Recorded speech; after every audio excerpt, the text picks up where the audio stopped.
해변의 수많은 모래처럼 내 모습 작다 느껴질 때 이 노래를 불러봐요.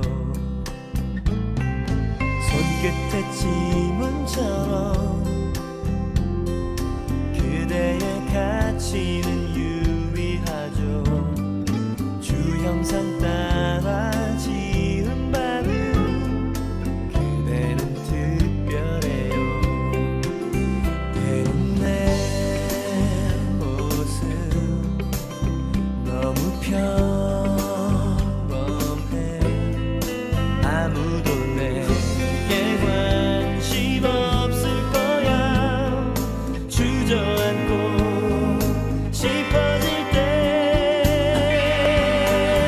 이 세상에 단 한 사람 하나님 손이 지은 최고의 작품 아직은 온전치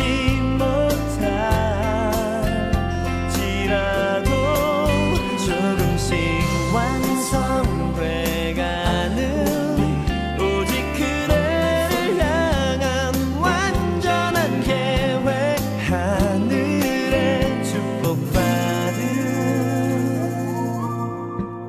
You are special.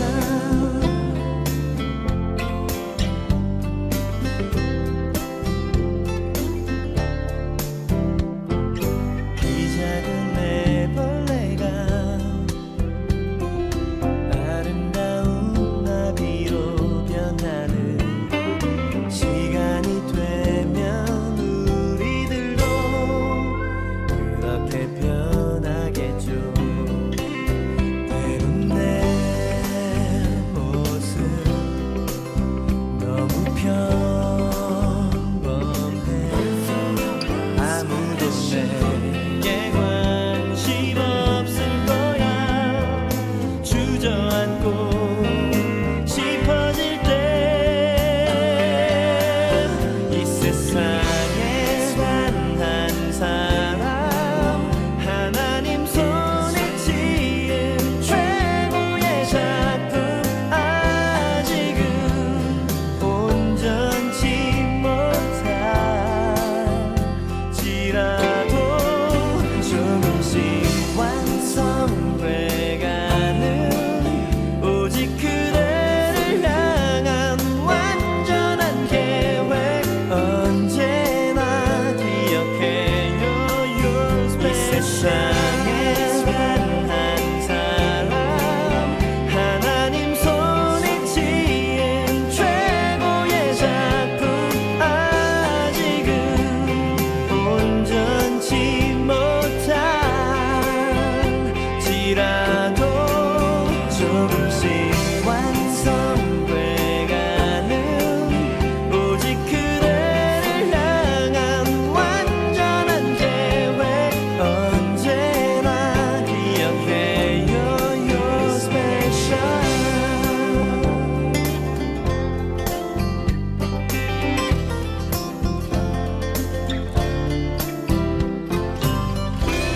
You're special.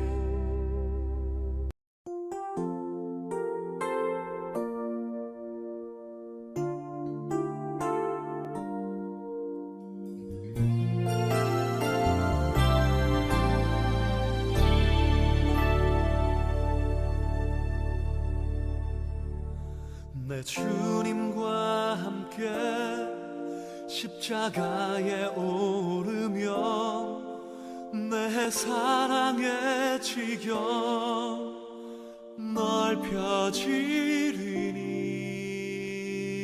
넓혀지리니 한 영혼 또 한 영혼 사랑으로 섬기며 온 민족을 품게 하소서.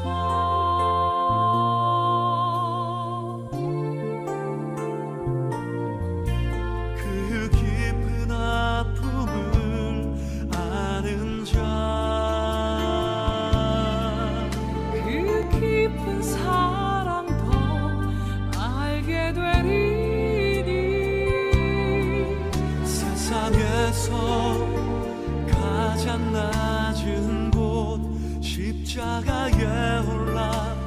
사랑의 아픔 나누게 하소서.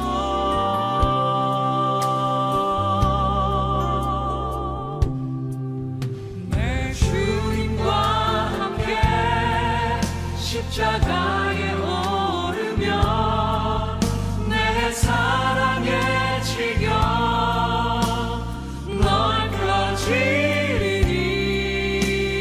넓혀지리니 한 영혼 또 한 영혼 사랑으로 섬기며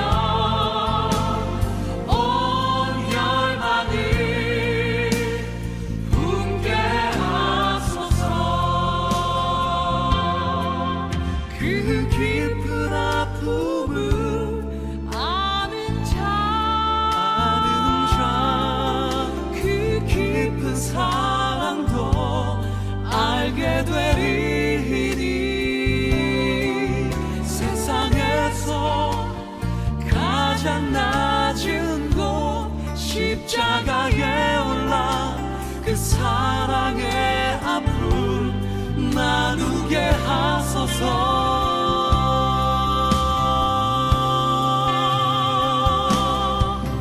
그 아픔 넘어 바라본 세상 품게 하소서.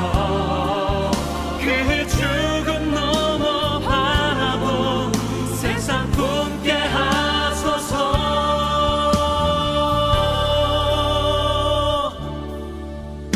내 주님과 함께 십자가에 오르며 내 사랑의 지경 넓혀지리니 한 영혼 또 한 영혼 사랑으로 섬기며 온 민족을 분께 하소서.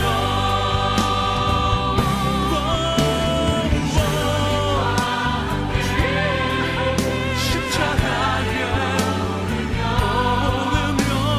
사랑의 지경 넓혀지리니 또 한 영혼 섬기며 온 열방을 분께 하소서. 조금 민족을 십자가 분께 하소서. 주의 십자가 분께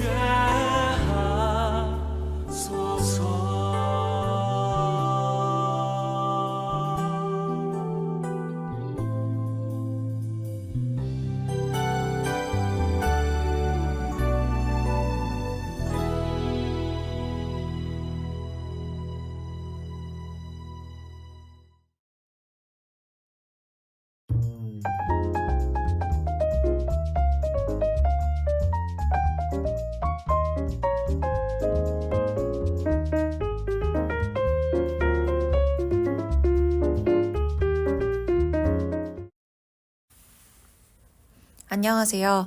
청년부 느헤미야 목장의 김예원입니다. 오늘 아침에도 말씀으로 하루를 시작하시는 성도님들 한 분 한 분을 진심으로 축복합니다. 공동체가 함께 말씀을 읽고 묵상할 때에 성령님께서 각자에게 필요한 마음과 기도를 허락하시길, 그래서 다 함께 크신 하나님을 찬양하게 되길 간구합니다. 말씀 묵상에 앞서 잠시 기도드리시겠습니다. 사랑의 하나님, 감사합니다. 오늘도 저희에게 생명이 되는 말씀을 주셔서 감사합니다. 살아있는 말씀을 통해 저희의 마음을 세상의 논리가 아닌 하나님의 사랑과 정의로 채우길 원합니다. 함께하여 주세요. 예수님 이름으로 기도드립니다. 아멘. 오늘 본문은 신명기 24장 10절에서 22절까지 말씀입니다. 새번역 버전을 봉독하겠습니다. 당신들은 이웃에게 무엇을 구워줄 때 담보물을 잡으려고 그의 집에 들어가지 마십시오. 당신들은 바깥에 서 있고 당신들에게서 꾸는 이웃이 담보물을 가지고 당신들에게로 나오게 하십시오. 그 사람이 가난한 사람이면 당신들은 그의 담보물을 당신들의 집에 잡아둔 채 잠자리에 들면 안 됩니다. 해가 질 무렵에는 그 담보물을 반드시 그에게 되돌려 주어야 합니다. 그래야만 그가 담보로 잡혔던 그 겉옷을 덮고 잠자리에 들 것이며 당신들에게 복을 빌어줄 것입니다. 이렇게 하는 것이 주 당신들의 하나님이 보시기에 옳은 일입니다. 같은 결의 가운데서나 당신들 땅 성문 안에 사는 외국 사람 가운데서 가난하여 품팔이하는 사람을 억울하게 해서는 안 됩니다. 그날 품삯은 그날로 주되 해가 지기 전에 주어야 합니다. 그는 가난한 사람이기 때문에 그날 품삯을 그날 받아야 살아갈 수 있습니다. 그가 그날 품삯을 못 받아 당신들을 원망하면서 주님께 호소하면 당신들에게 죄가 돌아갈 것입니다. 자식이 지은 죄 때문에 부모를 죽일 수 없고 부모의 죄 때문에 자식을 죽일 수 없습니다. 사람은 저마다 자기가 지은 죄 때문에만 죽임을 당할 것입니다. 외국 사람과 고아의 소송을 맡아 억울하게 재판해서는 안 됩니다. 과부의 옷을 저당 잡아서는 안 됩니다.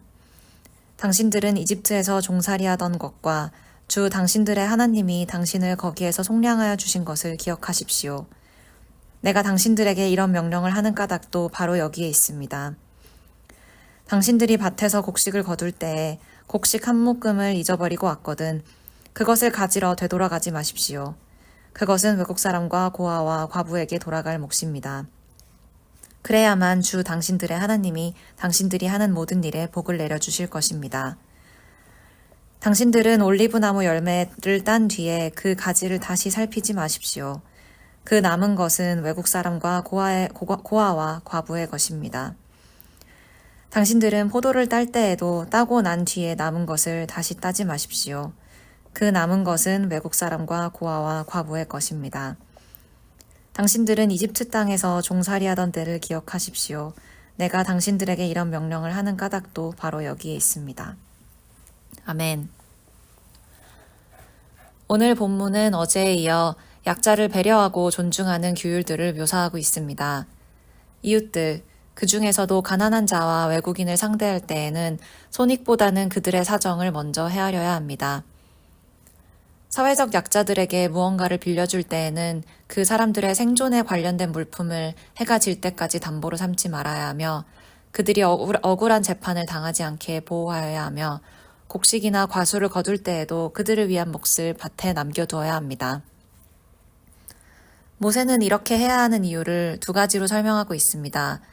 첫 번째로 13절에 나와 있듯이 이렇게 하는 것이 주 하나님이 보시기에 옳은 일이기 때문입니다.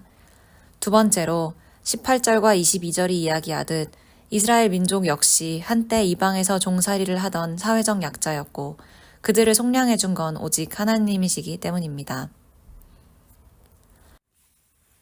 말씀을 묵상하며 우리가 따라야 하는 것은 세상의 논리가 아닌 하나님의 사랑과 정의임을 다시 한번 되새기게 되었습니다. 모세가 남기는 명령은 오늘날 세상이 가지고 있는 법의 테두리와는 사뭇 다릅니다. 자신의 실리를 극대화하고 손실을 최소화하는 데에 초점이 맞추어진 세상의 관점에서 바라볼 때 이러한 명령들은 자신의 이익을 방해하는 어찌 보면 바보 같은 행동들로 비추어질지도 모르겠습니다. 다른 사람이 하면 칭찬하지만 막상 내가 하기는 꺼려지는 자발적 희생이 수반되는 그런 행동들 말입니다. 하지만 모세가 단호히 이야기하듯 이스라엘 민족이 그리고 하나님의 백성인 우리가 이런 것들을 권면이 아닌 명령으로 지켜야 하는 이유는 이것이 하나님께서 보시기에 옳은 일이기 때문입니다. 하나님께서는 구약의 규율뿐 아니라 예수님의 일생 그 자체를 통해서도 사랑과 정의가 모든 사회적 통념을 앞선다는 것을 보여주셨습니다.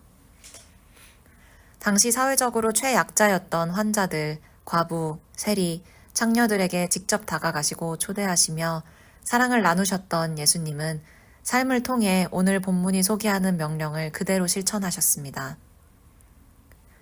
예수님의 제자인 우리가 예수님을 본받기로 결심한다면 바보 같다 여기는 세상의 시선에도 담대히 예수님 사랑을 실천할 수 있는 용기와 힘을 주시리라 믿고 기도합니다. 그리고 우리 역시 우리를 위해 돌아가신 예수님 없이는 죽을 수밖에 없는 예수님의 은혜로 어두운 시간을 무사히 지나올 수 있었던 은혜 입은 약자들인 만큼 우리가 우리의 낮음을 잊지 않고 우리 주변에 허락하신 사람들을 섬길 수 있길 기도합니다. 최근 직장에서 시니어 교수님들과 학장님과 이야기하는 기회가 많아지면서 약자의 입장에 서는 경험을 하게 되었습니다. 보이지 않는 그간의 노력을 인정받지 못했던 순간들, 억울했던 순간들, 차가운 판단 앞에 섰던 순간들을 겪으며 제 마음은 온통 약자로서의 제 자신을 어떻게 보호해야 할까에만 집중되어 있었던 것 같습니다.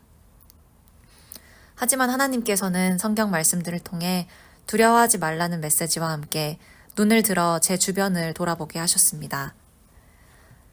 주님께서 제게 주신 박사 학생들, 주니어 동료들, 우리 교회 유스부 아이들까지 아무리 제가 상대적 약자로 느껴지는 순간들이 있다 하더라도 하나님께서 제게 허락하신 것들로 제가 도움을 주고 보호해 줄 수 있는 사람들은 언제나 있다는 것을 깨닫게 하셨습니다.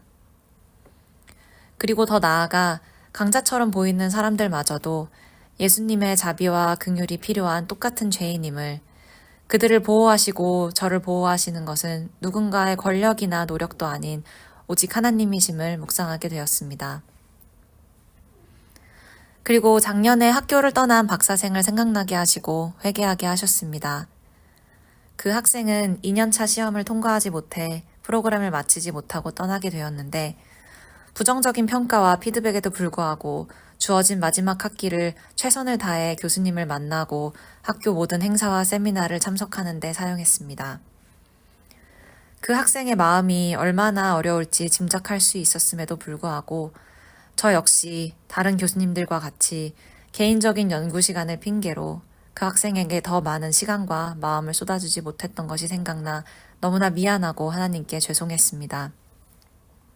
왜 그 학생에게 따뜻한 말 한마디 먼저 건네지 못했는지, 학생들에게 시간을 쏟기보다는 연구 성과에만 집중하라고 했던 시니어 동료들의 조언에 왜 그렇게 마음을 쓰고 눈치를 봤는지, 그 학생을 향한 하나님의 마음을 왜 한 번도 여쭤보지 않았는지 마음 아파하며 회개했습니다. 그리고 앞으로는 어떠한 세상적인 논리가 저를 막아서더라도 하나님께서 명령하신 바와 같이 언제나 제 주변의 약자를 보호하고 사랑하게 해달라고, 어떠한 학생도 추운 마음으로 학교를 떠나는 일이 없게 해달라고 진심으로 기도하게 되었습니다. 말씀 묵상을 기도로 마무리하겠습니다.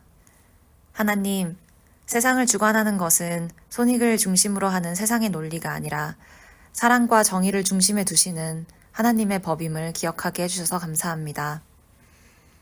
우리가 약자를 사랑하면은 하나님께서 보시기에 옳다는 것, 우리 역시 은혜 입은 약자라는 것 외에는 다른 어떠한 이유나 명분도 필요 없음을 다시 한번 깨닫습니다. 우리 주변에 도움의 손길이 필요한 사람들을 그냥 지나치지 않는 예수님 사랑의 마음을 주시고, 또 우리가 억울한 상황에 놓여 있을 때에는 우리를 억울하게 만드는 사람들 역시 예수님의 자비가 필요한 죄인들임을 기억하게 해주세요. 예수님 이름으로 기도드립니다. 아멘.